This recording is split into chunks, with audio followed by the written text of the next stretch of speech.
ছুটে যায় কার কাছে? গিয়ে কবরে বলে, কবরওয়ালা আমারে একটা বাচ্চা দাও না। কেমনে দিবে কবরওয়ালা? যদি জিন্দা থাকতো। অনেক সময় তো বিভিন্ন 2 নম্বরই চলে দুনিয়ায়, যদি জিন্দা থাকতো আর তারে গিয়া বলতে একটা বাচ্চা দেও না, হয়তো ডাটাকে বলবো অন্য কোনো মাধ্যমে একটা চেষ্টা করতো, কিন্তু মরেই তো গেছে, এখন বাচ্চা দিবে কেমনে? তার নিজের বাচ্চাই তো তার নিজের হাতে না। আরে দুনিয়াতে এমন নবীও বিগত হন নাই যার বাচ্চা ছিল না, এমন নবীও বিগত হন নাই যিনি একেবারে বৃদ্ধ বয়সে, যখন আশা একেবারেই বাহ্যিক আশা শেষ হয়েছে, বয়সও ফুরিয়ে গেছে, তখন গিয়ে আল্লাহ বাচ্চা দিয়েছেন। এমনও তো হয়েছে পুরো বাপ ছাড়াই আল্লাহ গায়বী ভাবে দুনিয়াতে মানুষ তৈরি করেছেন। তো সর্বময় ক্ষমতার মালিক কে? তো তুমি যার কাছে চাচ্ছ তার বাচ্চাও তো তার হাতে না, সর্বময় ক্ষমতার মালিককে। যদি কারো হাতে কিছু থাকতো, অন্তত রাসূলের হাতে হেদায়েতটা থাকতো। রাসূল আর কাউকে কিছু দেখ বা না দেখ, অন্তত আবু তালেবরে তো হেদায়েতটা দিতে পারত। কিন্তু আবু তালেব মুমূর্ষ অবস্থায় পড়ে আছে। রাসূল বলছেন, চাচা যান জাস্ট একটা কালেমা পড়েন, দায়িত্ব নিচ্ছি, আল্লাহর কাছে আপনার জন্য সুপারিশ করব। আর এই অফার যদি আমি পেতাম, দুনিয়ার সব কিছু কোরবান করে হলেও তো অ্যাকসেপ্ট করে ফেলতাম, কারণ রাসূল দায়িত্ব নিচ্ছেন, সুপারিশ করবেন, আর রাসূলের সুপারিশ যে আল্লাহ ফিরাবে না এটা কেই বা না জানে।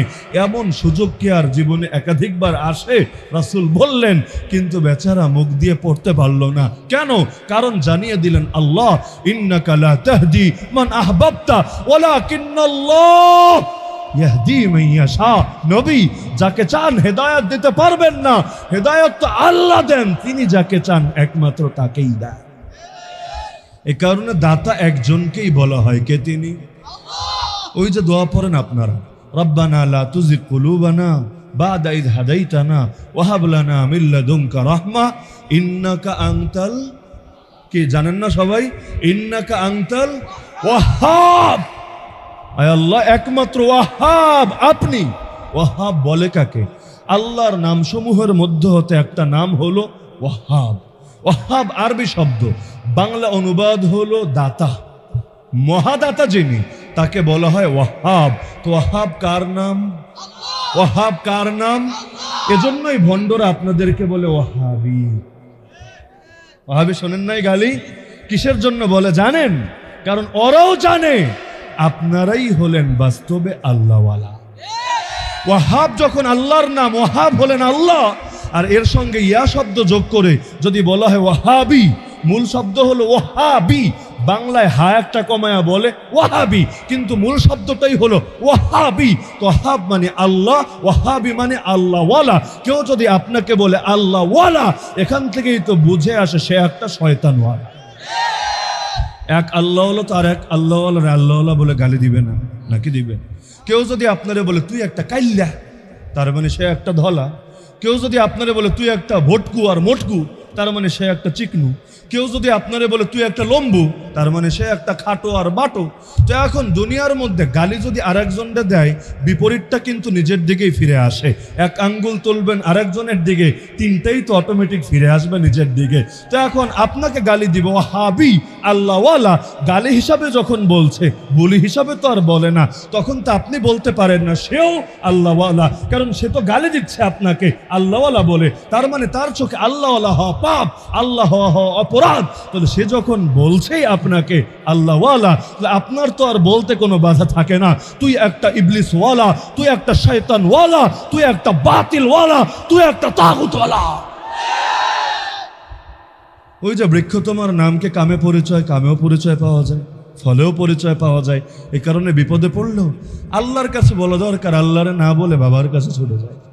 এমনকি সাধারণ সাধারণ বিষয় নিয়ে, বাবা বাবাজি ওই দেখো অমুক আমারে বিতর্কের আহ্বান জানিয়েছে, ওই দেখো আমার বিতর্কের আহ্বান অমুকে কবুল করে নিয়েছে, হায় হায় এখন আমার কি হবে? বাবা কবর থেকে একটু দোয়া দাও, একটু তাওয়াজ্জু দাও। তুমি তোমার জীবনে যেমন এদেরকে নাকানি চুবানি খাইয়েছ, ওদের প্রেতাত্মাদেরকে ইয়াজিদের 20,000 বাহিনীরে শিক্ষা দেওয়ার মতো তুমি আমার সুযোগ দাও, তৌফিক দাও। আল্লাহর না বলে বাবার কাছে কেন? তাও একান্তে না বলে লাইভ করে আর দুনিয়াকে দেখিয়ে কেন? তার মানেই তো বৃক্ষ তোমার নাম কি? বৃক্ষ তোমার নাম কি? ফলে পরিচয়। তো বলছিলাম ধর্ম, দিন শব্দ দুটো সমার্থক না, দিন একটু ব্যাপক। এখন ধর্মের নামে হোক আর ধর্মের নাম ছাড়া হোক, যেটাই ইসলাম বিরোধী জাহেলিয়াত সেটাকেই বলা হয় অন্য দিন। দুনিয়াতে ইসলাম নামক দিন এসেছেই বাকি সকল দিনকে নিশ্চিহ্ন করার জন্য। কেয়ামতের একটা আলামত রাসূলুল্লাহ সাল্লাল্লাহু আলাইহি ওয়াসাল্লাম বলেছেন, কেয়ামতের আগে লোকে মদ তো খাবে, কিন্তু ইউসাম্মুনাহা বিগাইরি ইসমিহা, মদকে মদ বলে ডাকবে না, ভিন্ন নামে ডাকবে। এই যুগে ডাকে কি না? যদি বলে মদখোর, শুনতে কেমন কেমন লাগে, কিন্তু একটু ড্রিঙ্কস করে, শুনতে তো ভালোই লাগে। ড্রিঙ্কস করে কি এমন সমস্যা? মাহফুল তো মাহজুব, এটা তো আর বলে নাই। কি ড্রিঙ্কস করে? পানি ড্রিঙ্কস করে, নাকি পানীয় ড্রিঙ্কস করে, নাকি এনার্জি ড্রিঙ্কসটারে ড্রিঙ্কস করে, নাকি মদ খায়? বলে না। সুদখোর, শুনলেই কেমন লাগে? ইন্টারেস্ট, মুনাফা, শুনলে ভালো লাগে না? শুনলে ভালো লাগে না? গান, হুজুর মানুষ গান শোনে, শুনলেই তো শরীরে আলাদা ধরনের রাগ কাজ করে। কিন্তু হুজুর মানুষ মিউজিক মিশ্রিত নাশিদ শোনে। শোনে না মিউজিক মিশ্রিত নাশিদ? কোন ক্ষেত্রে শোনে? আরে এই মিউজিক যদি মাহের জৈন ব্যবহার করে তখন হারাম, যদি সামি ইউসুফ ব্যবহার করে তখন হারাম, আর যদি আমাদের সেলিব্রিটি শিল্পীরা ব্যবহার করে তখন আরাম। আর যদি মিউজিকটা হয় আল কুদস নিয়ে বানানো সঙ্গীতের ক্ষেত্রে, যদি মিউজিকটা হয় আমাদের চেতনা, আমাদের প্রেরণার কোনো সঙ্গীতের ক্ষেত্রে, তাহলে তো ব্যাপারই না। নিজেরাও ধুমায়া শেয়ার দিতে হবে, নিজেরাও তো শুনতে হবে, গোটা জাতিরে শোনাতে হবে। কারণ এটার মধ্যে যেহেতু আল কুদসের কথা আছে, এখন কথা যেহেতু ভালো, সুতরাং মিউজিক থাকলেও সমস্যা নাই, এটা কখনোই হবে না আর কালো। এখন দেখেন না, লোকেরা বলে আমরা সিয়াসিত্তা পড়ি, এমনকি সিয়াসিত্তার মধ্যে মিশকাত শরীফের নামও বলে। তো সিয়াসিত্তা পড়ো, মিশকাত শরীফ পড়ো, ভালো কথা, কামটা কি করো? কামটা কি করি জানো না? এখন যে গানটা তোমাদেরকে শোনাবো এই কামটাই আমি করি। তো সিয়াসিত্তা পড়লেই কি, মিশকাত শরীফ পড়লেই কি? সারা জীবন যদি আউল বাউল আর ললনের গান নিয়েও কেউ পড়ে থাকে, সে সিয়াসিত্তা না। সে যদি কোরআন শরীফটারও গলার মধ্যে ঝুলা রাখে, এই কোরআন কি তার আদৌ উপকারে আসবে? ফুকাহায়ে কেরাম লিখেছেন, কেউ যদি ইচ্ছাকৃত নাপাক অবস্থায় সেজদা করে, কেন? তাচ্ছিল্য হিসাবে, অবজ্ঞা হিসাবে, তাহলে তাকে আর মুসলমানই বলা যায় না, সে কাফের হয়ে যায়। কেউ যদি বিসমিল্লাহ বলে মদ পান করে ইচ্ছাকৃতভাবে, বিসমিল্লাহ বলে জিনা করে ইচ্ছাকৃতভাবে, ইচ্ছাকৃত শব্দটা আমি অ্যাড করছি এজন্য, অনেকের আছে খাসলত, কিছু শব্দ এদের মুখে অটো মুদ্রা দোষের মতো, জায়গা হোক অজায়গা হোক এই শব্দ খালি বলতেই থাকে, বলতেই থাকে, বলতেই থাকে। বলবেন কেমন আছেন? বলবে ভালো আছি ইনশাআল্লাহ। আপনার বাচ্চাটার কি অবস্থা? বলবে বাচ্চাটা তো মারা গেছে ইনশাআল্লাহ। বলে না এরকম? কোথায় সুবহানাল্লাহ বলতে হয়, কোথায় আলহামদুলিল্লাহ, কোথায় নাউযুবিল্লাহ, বুঝে না। হুজুর জাহান্নাম নিয়ে বয়ান করছে, এমন একটা হালত বলছে যে হালতটা বড় করুন, বলা দরকার নাউযুবিল্লাহ, দুই একজন বইল ওঠে সুবহানাল্লাহ। তো জাহান্নামের আলোচনার মধ্যে সুবহানাল্লাহ এটা বলে তুমি কি বুঝাচ্ছ?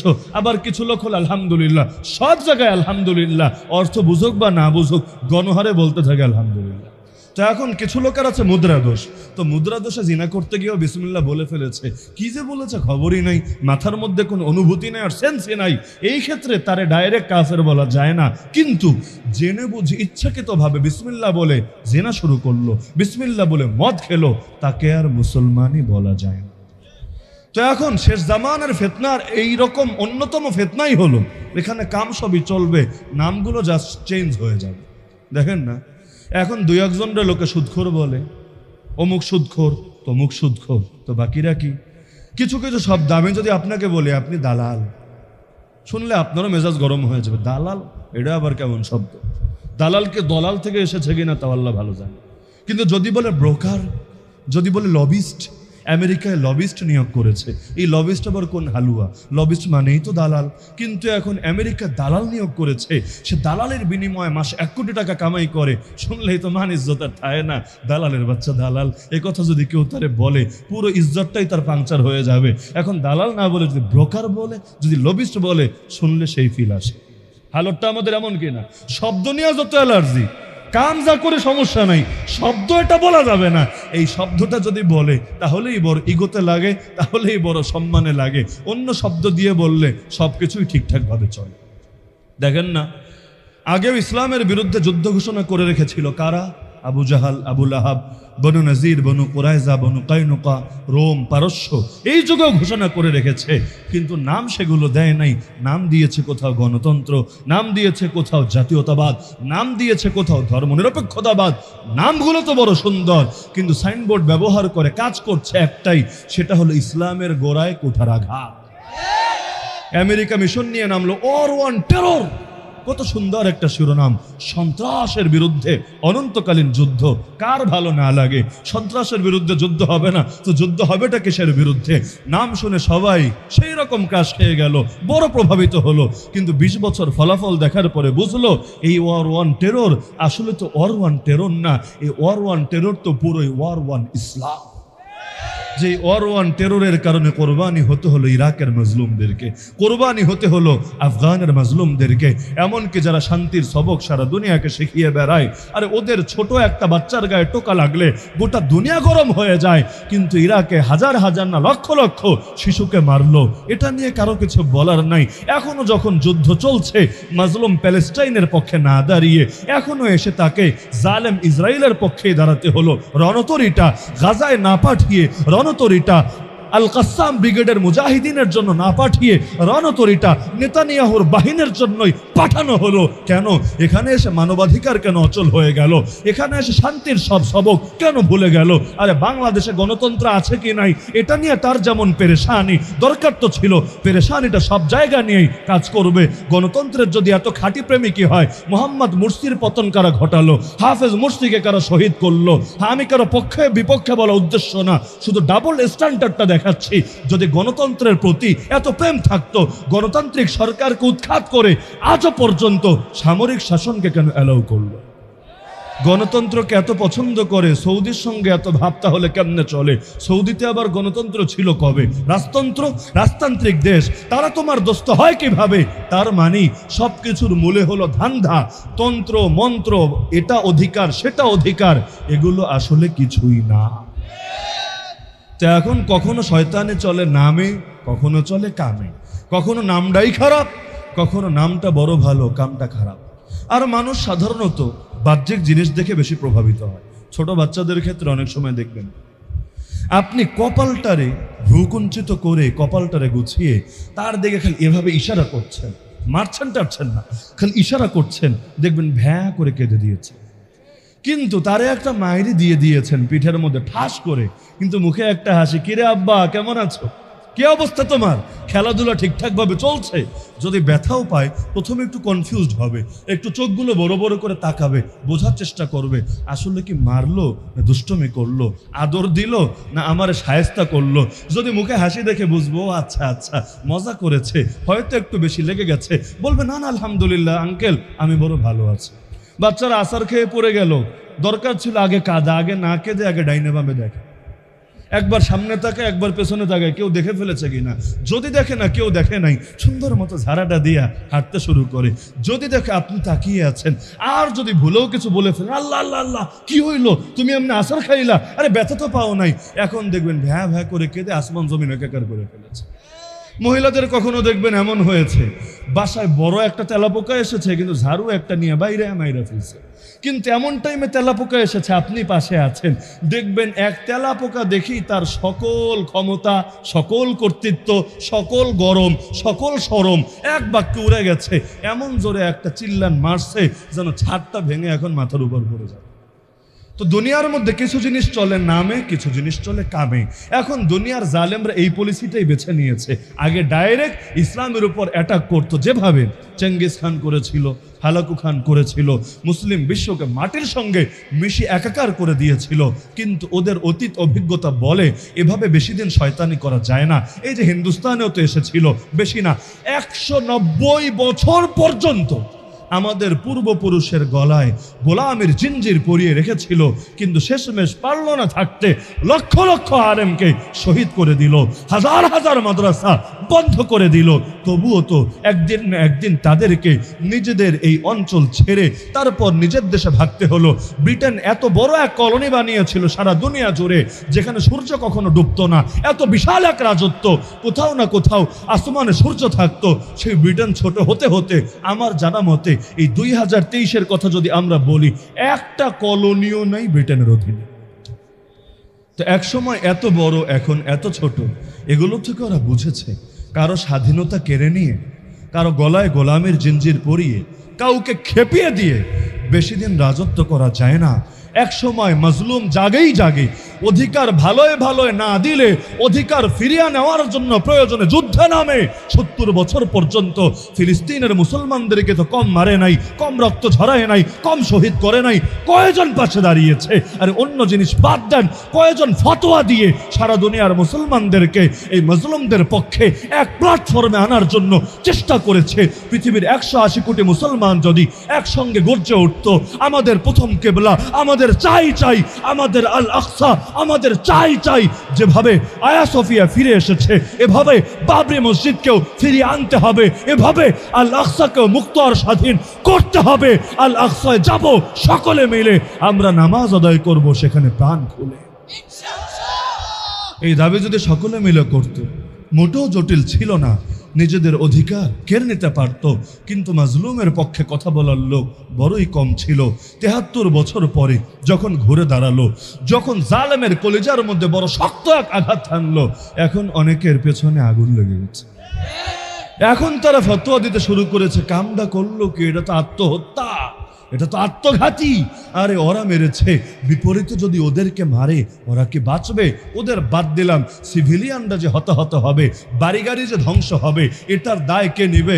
আরে এতকাল যেন মারতো না, কোলে তুলে যেন খালি চুমু দিত, এখন মারতে শুরু করেছে, এখন তোমার কলেজে আগুন ধরেছে, উড়ে এসে জোরে বসলো। স্বাধীন দেশকে দখল করে তাদেরকে এক পাশে ফেলতে ফেলতে পশ্চিম তীরের সামান্য অংশ আর খালি গাজাটা বাকি রাখলো। বাংলায় বলে গাজা, আরবিতে বলে গাজ্জা।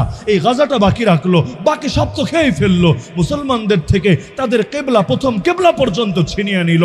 এত এত জুলুম করলো। তখন তোমার মনে হয় নাই মাজলুমের অধিকার আছে আঘাতের জবাবে প্রতিঘাত হানার? মাজলুমের অধিকার আছে ইটের জবাবে পাটকেল ছোড়ার? উযিনা লিল্লাযীনা ইউকাতালুন বিআন্নাহুম যুলিমু। যারা মাজলুম হবে আল্লাহ বলেছেন তাদেরকে অনুমতি দেওয়া হয়েছে আঘাতের জবাবে প্রতিঘাত হানার জন্য।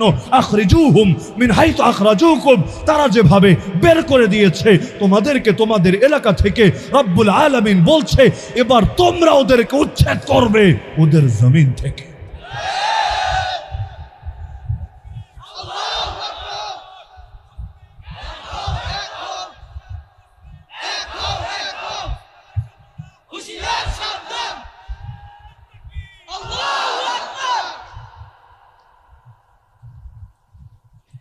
তো কখনো এমন হয় নামে চলে, কখনো এমন হয় কামে চলে। ইসরায়েলের চাইতে শান্তির পক্ষে বেশি ডায়লগ কে মারতে পারবে? ওদের কথা শুনলে মনে হয় ওদের চাইতে বড় সুফি, বড় পীর, বড় পীরানে পীর দস্তগীর দুনিয়াতে দ্বিতীয় মনে হয় একটাও হয় না। কিন্তু বাস্তবে দেখা যাচ্ছে পুরো আদর্শটাই মুসলমানদের সঙ্গে প্রতারণা ছাড়া গেছে। তো এখন আমাদের কাজ কি? আমাদের কাজ হলো যারা শুধু নাম ব্যবহার করে বাহ্যিকভাবে সাইনবোর্ড লাগিয়ে আমাদের জমাতে আসবে, আমরা তাদের শুধু মোকাবেলা করব আর বাকিদেরকে গলায় জড়িয়ে চুমু দিতে থাকবো। জানিয়ে দিচ্ছে না, নবীকে এজন্য পাঠাই নাই, নবীকে পাঠিয়েছি ইসলামকে দুনিয়ার সকল দ্বীনের উপর জিন্দা করবেন বলে। সেটা ধর্ম নামে হোক, সেটা যে নামে হোক, ইসলাম বিরোধী যত জাহেলিয়াত আছে নবী সেটাকে মিটাবেন বলেই এসেছেন দুনিয়াতে। ছোট দুটো উদাহরণ দিলে খুব ভালো বুঝবেন। এক সাহাবী আর এক সাহাবীরা গালি দিয়ে বসলো তার মায়ের কথা বলে, ইয়াবনা সাউদা। বাংলা অনুবাদ করলে বড় খারাপ অনুবাদ হয়, হে কাল্লা মাগির পুত। আমাদের উস্তাদ শাইখুল হাদিস আল্লামা ইসমাইল বরিশালী হাফিজাহুল্লাহ, তিনি হাদিসটা পড়ানোর সময় বলেছেন গালির অনুবাদ তো গালি হয়, গালির অনুবাদ তো আর ভালো হয় না। এখন এক সাহাবী আর এক সাহাবীরে অতীতের অভ্যাস হিসাবে, অভ্যাস তো অনেক সময় চেঞ্জ করা একটু বেশ মুশকিল হয়, আর পুরোপুরি তো চেঞ্জ করা যায় না, ধীরে ধীরে পাল্টাতে হয়। কিছু লোক দেখবেন শালা শব্দ ছাড়া কথাই বলতে পারে না, আর পোলারাও ডাকে ওই হালার পোত হালাই দিকে হয় না অনেক সময়। মানে এইটা গালি হিসাবে বলছে তা না, মুখে অটো হয়ে গেছে, এখন কোন জায়গায় যে কি বলতে হয় এইটা বুঝতে পারে না। তো এখন দেখা গেল গালি দিয়ে বসলো, ইয়াবনা সাউদা। এখন আল্লাহ রসুলের কানেও চলে আসলো। রসুল এত বেশি রাগ করলেন, তিনি চিৎকার করে বললেন, তুমি কাজটা কি করলা? আইয়ারতাহু বিউম্মি ইন্নাকা মরউন ফীকা জাহিলিয়া। আরে তার মায়ের নাম নিয়ে তুমি তাকে লজ্জা দিলা? তার মা হয়তো কালো ছিল, থাক, কিন্তু তার মায়ের প্রসঙ্গে এনে এই যে তুমি তারে শরম দিলা, মনে রাখবা তুমি কালেমা পড়তে পারো, কিন্তু এখনো তুমি এমন একজন মানুষ যার ভেতর জাহেলিয়াত রয়ে গেছে। তো জাহেলিয়াত বলে কারে? আগেই যে বলেছে ইসলাম বিরোধী যা আছে সবই জাহেলিয়াত। সহিহ বুখারী যারা পড়েছেন দেখবেন একটা শিরোনাম আছে, বাবুন আল মাআসি মিন উমুরিল জাহেলিয়া, অর্থাৎ যত গুনাহ আছে সবই জাহেলিয়াত। ইসলাম এসেছে সব ধরনের জাহেলিয়াতকে মেটাবেন বলে। তো একটা ঘটনা তো বললাম, দ্বিতীয় ঘটনা হলো রাসূলুল্লাহ সাল্লাল্লাহু আলাইহি ওয়াসাল্লাম এক যুদ্ধের ময়দানে আছে। যুদ্ধের ময়দানে এক আনসার সাহাবী মানে মদিনা সাহাবী আর এক মুহাজির সাহাবী মানে মক্কা থেকে যারা হিজরত করেছেন এমন একজন সাহাবী, দুইজনের ঝগড়া লেগে গেছে। ঝগড়া তো ভাই লাগতেই পারে, ঝগড়া ভালো মুমিন হলে, ভালো মানুষ হলেই ঝগড়া লাগবে না বিষয়টা এমন না। দক্ষ ড্রাইভারও গাড়ি চালাতে গেলে কখনো কখনো অ্যাক্সিডেন্ট করে। দক্ষ ডিশওয়াশার যারা, তারাও গ্লাস এবং কাচের প্লেটগুলো ধুতে গেলে মাঝে মধ্যে একটার সঙ্গে একটা লাগিয়ে ভেঙে ফেলে। দক্ষ পাচকও রান্না করতে গেলে কখনো এক ড্যাগের সঙ্গে আরেক ড্যাগের সংঘর্ষ ঘটিয়ে ফেলে। তো মানুষ হিসাবে ঝগড়া হতেই পারে, এই যুগে হয় না? দেখেন না হুজুরদের ঝগড়ার ঠেলায় জাতি ক্লান্ত, মাঝে মধ্যে মানুষ পেরেশান হয়, হুজুর যেই পরিমাণ ঝগড়া চলে মাইক সামনে নিয়ে, এখন কারে আমরা নিমু? এ আরে গালি দেয় এইটা বইলা, ও আবার গালি দেয় এইটা বইলা, এখন বড় মুশকিলের মধ্যে আমরা পড়ে আছি, আমরা এখন কি করব? তো ঝগড়া একটা ন্যাচারাল বিষয়, ঝগড়া হয় না? জামাই বউর মধ্যে ঝগড়া হয় না? আচ্ছা, জামাইয়ের বউর মধ্যে ঝগড়া হলে কি বুঝায়? যে এদের মধ্যে প্রেম নাই, মহাব্বত নাই, এটা বুঝায়? বরঞ্চ উল্টা, যেখানে ঝগড়া বেশি হয় সেখানে দেখা যায় মহাব্বতটা আরো বেশি থাকে। তো ঝগড়া হয়, আমাদের মধ্যেও হয়, কিন্তু দেখেন যখন আল্লাহু আকবারের ধ্বনি উচ্চারিত হয় তখন কিন্তু আর কোনো ঝগড়া থাকে না। তখন সেও মসজিদে ছুটে যায়, আপনিও মসজিদে ছুটে যান। যখন ময়দানে ডাক চলে আসে হাইয়া আলাল জিহাদ, সেও ছুটে আসে ময়দানে, আপনিও ছুটে যান ময়দানে। যখন তুমুল যুদ্ধ চলছে আলী এবং মুআবিয়া রাদিয়াল্লাহু আনহুমার মধ্যে, ঘটনা তো জানেন সকলে, ইতিহাস যেটাকে আজও চেনে, জঙ্গে সিফফিন নাম, যেই যুদ্ধে হাজার হাজার উভয় পক্ষের মানুষ শহীদ হয়েছেন, যাদের মধ্যে বড় বড় সাহাবীরা পর্যন্ত ছিলেন। এমন ভয়াবহ যুদ্ধ, চান্স নিতে চাইল তৃতীয় পক্ষ। আমাদের মধ্যেও যত যুদ্ধ হয় হুজুরে হুজুরে, চান্স কিন্তু নিতে চায় কাফেররা, চান্স নিতে চায় এজেন্সিরা, চান্স নিতে চায় ইন্টেলিজেন্টরা। তারা চায় এগুলোকে কেন্দ্র করে মুসলমানের শক্তিকে খর্ব করতে, এগুলোকে কেন্দ্র করে মুসলমানের গলায় চিরকাল গোলামের জিঞ্জির লাগিয়ে রাখে। তো এখন আলী এবং মুআবিয়া রাদিয়াল্লাহু আনহুমার মধ্যে বয়ানের যুদ্ধ না, কথার যুদ্ধ না, একেবারে ফিল্ডের যুদ্ধ, সামরিক যুদ্ধ শুরু হয়ে গেল। উভয় পক্ষে হাজারকে হাজার মানুষ মারা যেতে লাগলো। এখন খ্রিস্টানদের বাদশা চান্স নিল, চিঠি পাঠালো মুআবিয়া রাদিয়াল্লাহু আনহুর কাছে, মুআবিয়া দেখো আমি দেখতে পাচ্ছি তুমি হকের উপর আছো। বাহ, কাফেরও বুঝা ফেলছে কে হকের উপর আছে। এই যুগে দেখেন না শাহবাগীরাও বুঝা ফেলায়, কোন হুজুর সত্য কথা বলে, কোন হুজুর মিথ্যা কথা বলে। ওরা বলে এই হুজুর ধর্মের সঠিক ব্যাখ্যা করেছে, ওই হুজুর ধর্মের অপব্যাখ্যা করেছে। যে ইসলামরা যত বিকৃত করে, যে ইসলামকে যত গান্ধীবাদী আদর্শে পরিণত করতে পারে, তার উপরে তত বেশি খুশি। দেখবেন একদিকে নাস্তিক আর একদিকে আবার আরেক পীরের মুরিদ। হয় না এমন? হয় না? যেই পীর তার থেকে নামাজ মাফ করে দিয়েছে, রোজা মাফ করে দিয়েছে, সব ইবাদত মাফ করে দিয়েছে, দ্বীনের জন্য সব কাজরে রহিত করে দিয়েছে, খালি পকেটটা ভরে দিলে আর নিয়মিত গরু ছাগল পাড়ায় দিলে আর কিচ্ছু লাগবে না, জান্নাত দেওয়ার ঠিকাদারে নিয়েছে। দেখবেন নাস্তিকরাও এদের উপর খুশি। এ কারণে বেদাতি কাজে বড় বড় ফিগারগুলোরে বেশি পাবেন। ওয়াজ মাহফিলে কম পেলে পেতে পারেন, মসজিদ মাদ্রাসায় কম পেলে পেতে পারেন, বেদাতি কাজে দেখবেন সবার আগে এগিয়ে আছে। এমনকি মাইক হাতে নিয়ে ওরা আর কি বক্তব্য দেয়, তার চাইতে বড় বক্তব্য দিয়ে ময়দানটা গরম করে ফেলেছে। তো এখন খ্রিস্টান বাদশা লিখছে, মুআবিয়া আমি দেখতে পাচ্ছি আলী ভুলের উপর আছে আর তুমি হকের উপর আছো। বলে না নাউযুবিল্লাহ। তুমি যদি চাও আমি বিশাল এক বাহিনী তোমার সাহায্যে পাঠিয়ে দেব, যারা তোমার বিরোধী পক্ষ, তোমার বিরোধী পার্টি যারা, তাদের সর্দার আলীর কল্লা কেটে তোমার কদমে লুটিয়ে দেবে। এই যুগে অফার পেলে লাফায় লাফায় রাজি হতো। বিরোধী দলটা দমন করার এর চাইতে বড় কি সুযোগ লাগে? আরে যদি আলী রাদিয়াল্লাহু আনহু শহীদ হন তাহলে তিনি আমির হবেন, স্বাভাবিক ব্যাপার। আর আলী রাদিয়াল্লাহু আনহুকে তিনি মারলে তার বদনাম হবে, লোকে বলবে দেখেছো আরেকজনের মেরে ক্ষমতা নিচ্ছে। কিন্তু যদি এমন হয় কাফের এসে মেরে দিয়েছে, দুনিয়ার কারো মনে কোনো ভুল ধারণা তৈরি হবে কাফের তো মারতেই পারে, আগেও কতজনকে মেরেছে, আগামীতেও মারবে, তাকেও মেরেছে, তো কি হয়েছে? কেউ কিছু ভুল বুঝবে না, সাপও মরবে, লাঠিও ভাঙবে না, গায়ে কোনো বদনামও লাগবে না, ক্ষমতা যা পাওয়ার পাওয়া হবে। কিন্তু বাস্তবে তো ক্ষমতার জন্য লড়াই ছিল না। আমি উদাহরণ হিসাবে বলছি যে এই যুগে এমন হলে এই চান্স আর এই অফার কে গ্রহণ না করত? কিন্তু মুআবিয়া রাদিয়াল্লাহু আনহু ফিরতি চিঠি পাঠালেন। বলবেন কি লিখেছেন চিঠিতে? Thank you, welcome? না, চিঠির প্রথম বাক্য অনুবাদ করলেও কারো কাছে খারাপ লাগতে পারে। প্রথম বাক্য হলো ইয়া কালবার রোম। রোম হলো বর্তমান ইউরোপ, সেই রোমের তৎকালীন রাজধানী ছিল কনস্টান্টিনোপল। তো এখন রোমের বাদশাকে বলছেন ইয়া কালবার রোম, হে রোমের কুত্তা। বলবেন গালি দিল কিসের জন্য? এটা মুআবিয়া রাদিয়াল্লাহু আনহুকে জিজ্ঞেস করেন, আমারে জিজ্ঞেস করে কি লাভ? কিন্তু বাস্তবতাটা শোনাচ্ছি। এত বেশি তিনি রাগান্বিত হলেন, এত বেশি কষ্ট পেলেন যে তিনি ডাইরেক্ট বললেন ইয়া কালবার রোম, রোমের কুত্তা কান খুলে শুনে রাখ, ভাইয়ে ভুল বোঝাবুঝি হয়েছে, এক সময় মিটমাট হয়েও যাবে। আরে মাঝখানে এসে তুই না গলানোর কেড়ে, যদি তুই তোর জবান না সামলাস, আরে আমি মুআবিয়া এমন বিশাল এক বাহিনী পাঠাবো যার প্রথম সদস্য থাকবে তোর সামনে, শেষ সদস্য থাকবে আমি মুআবিয়ার সামনে, সামদেশে। তারা গিয়ে তোর কল্লা কেটে এটাকে লুটিয়ে দেবে আলীর কদমে। কি বুঝলেন? তুমুল যুদ্ধ, রক্তারক্তি, কিন্তু কাফেরের বিরুদ্ধে এক। ইন্নাল্লাহা ইউহিব্বুল্লাযীনা ইউকাতিলুনা ফি সাবিলিহি সাফফা কাআন্নাহুম বুনিয়ানুম মারসুস। আল্লাহ বড় ভালোবাসেন তাদেরকে যারা সীসা ঢালা প্রাচীরের মতো লড়াই চালিয়ে যায় কুফরি শক্তির বিপক্ষে। আল্লাহ বড় ভালোবাসেন তাদেরকে। তো এখন সেই ময়দানের কথা বলছিলাম, এক মুহাজির সাহাবী এক আনসার সাহাবীর মধ্যে ঝগড়া লেগে গেছে, একজন আরেকজন আঘাত করে বসেছে।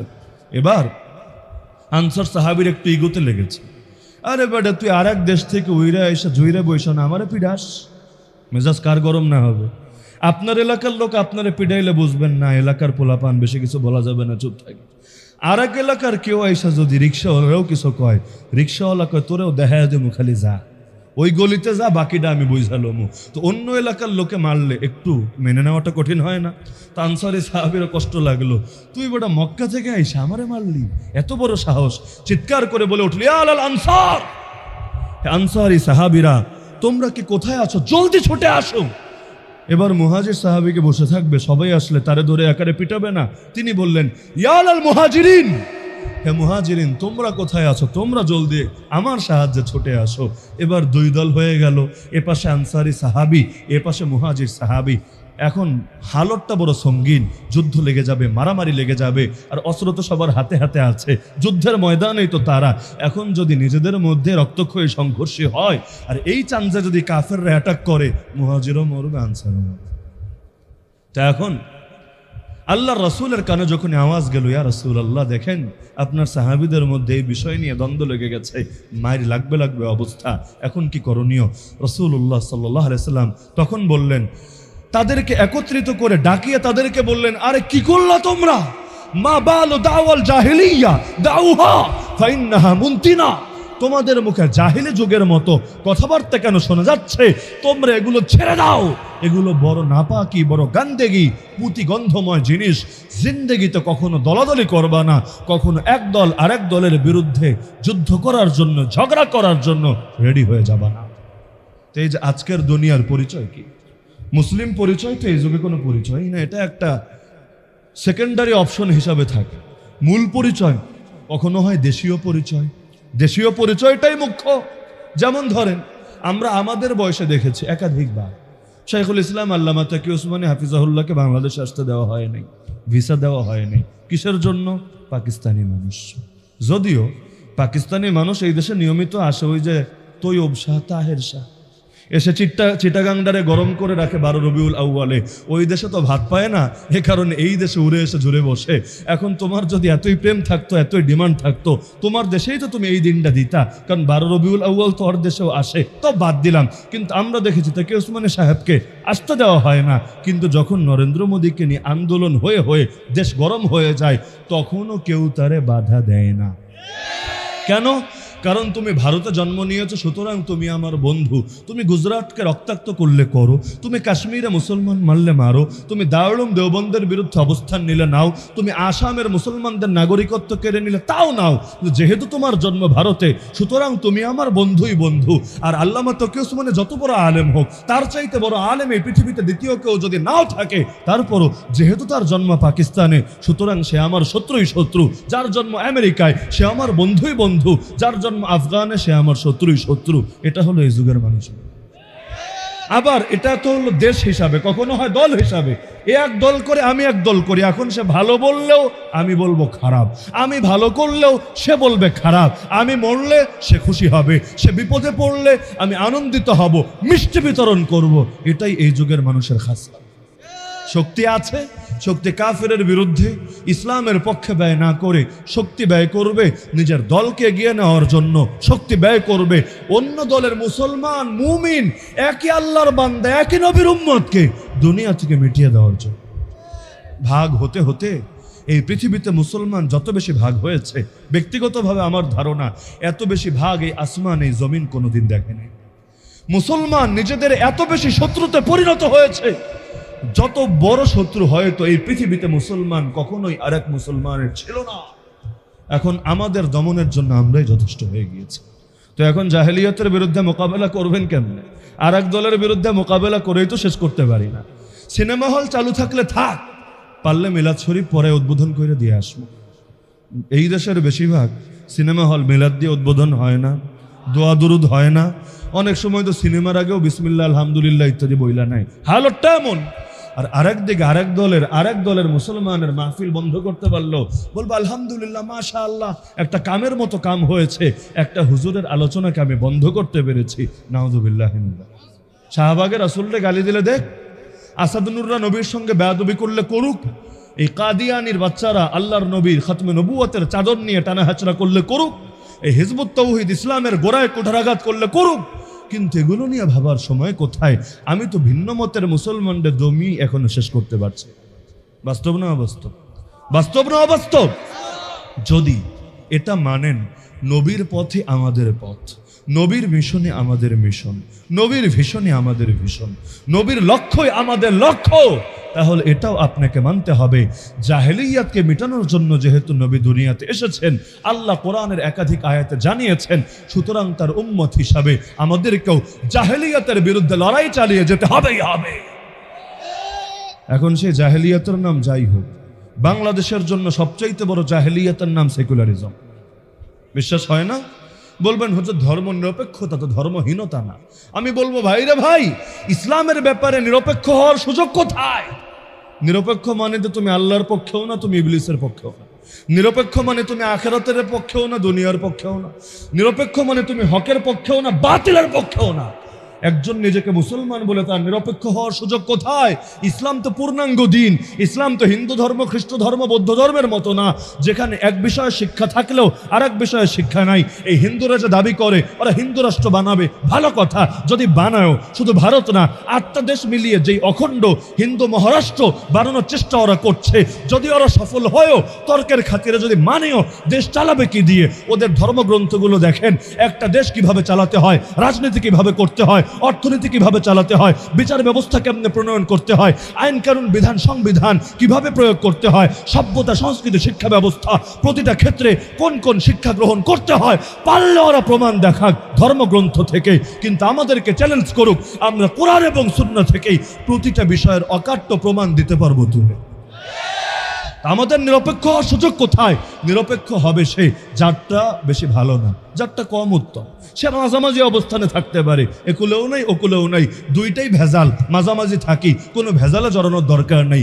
ইসলাম কি অনুত্তম? ইসলামের চাইতে দামি কিছু হয়? ইসলামের চাইতে পারফেক্ট কিছু হয়? ইসলামের চাইতে পৃথিবীরও সকল সমস্যার বড় কোনো সমাধান হয়? যদি নাই হয়, ইসলামের পক্ষে থাকতে সমস্যা কোথায়? হয়তো মানবেন ইসলাম পরিপূর্ণ না, অথবা বলবেন সব ক্ষেত্রেই ইসলাম আঁকড়ে ধরতে হবে। যদি বলেন ইসলাম পরিপূর্ণ না, আপনি বেঈমান, মুসলমান থাকার সুযোগ নাই। যদি বলেন ইসলাম পরিপূর্ণ, তাহলে আপনার মানতে সমস্যা কোথায়? ব্রিটিশ আইন কখনো ইসলামী আইনের চাইতে সুন্দর না।